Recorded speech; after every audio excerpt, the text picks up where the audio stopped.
લોકસભાની 26 બેઠકોમાંથી 25 બેઠકો પર આજે મતદાનની ચૂંટણી થઈ રહી છે, ત્યારે આપણે રાજકોટના શહેરીજનોને પૂછીએ કે મત આપીને એ લોકો કેવી લાગણી અનુભવી રહ્યા છે.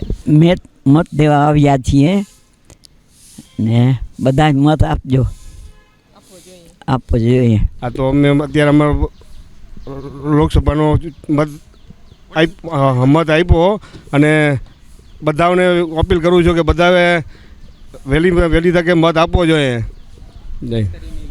હા, બધા ખાસ કરીને યુવા વર્ગને જે પોતે સમક્ષમ હોય એ બધા તો આપવો જ જોઈએ મત. હા, આજે મારા મધર 84 યર્સ છે, એને બી હું લઈને આવ્યો ને અત્યારે સવારમાં મત આપ્યો. તો બધા વડીલોને બી ના હોય તો ભેગા લઈને સપોર્ટ કરીને આપવો જોઈએ મત. લાગણી તો આપણો અધિકાર છે ને આપણો હક છે, આ મત આપવો જ જોઈએ.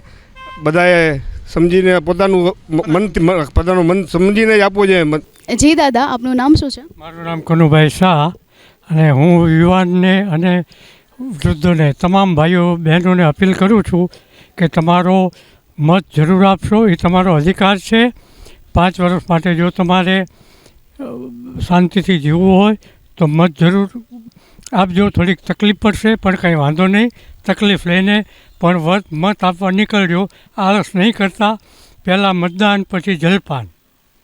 આ મારી તમને સૌ ભાઈ બહેનોને વિનંતી છે, નમ્ર. અને મારી વિનંતીને માન આપજો. આટલું જ મારે કહેવાનું છે. જય હિન્દ, જય ભારત. મારે આ ઉંમરે હું મત આપવા આવ્યો છું કારણ કે મેં કોઈ દિવસમાં મારો મત અધિકાર ગુમાવ્યો નથી, અને જ્યાં સુધી આ જગતમાં રહીશ ત્યાં સુધી મારા અધિકારને હું મૂકીશ નહીં.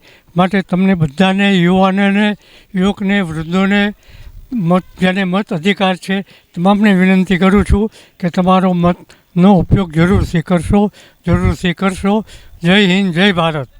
સવારથી લઈને 84 વર્ષના દાદી અને અન્ય વડીલો પણ મતદાન કરી રહ્યા છે, અને એવી અપીલ કરી રહ્યા છે કે અવશ્ય બધાએ છે એ મતદાન કરવું જ જોઈએ. એ લોકો પહેલેથી છે એ મતદાન ક્યારેય એનો જે હક છે એ ગુમાવ્યો નથી, અને આપને બધાને પણ મતદાન કરવાની અપીલ કરી રહ્યા છે. કેમેરામેન જયદીપ ત્રિવેદી સાથે જાનવી નિમાવત, અબ તક ચેનલ, રાજકોટ.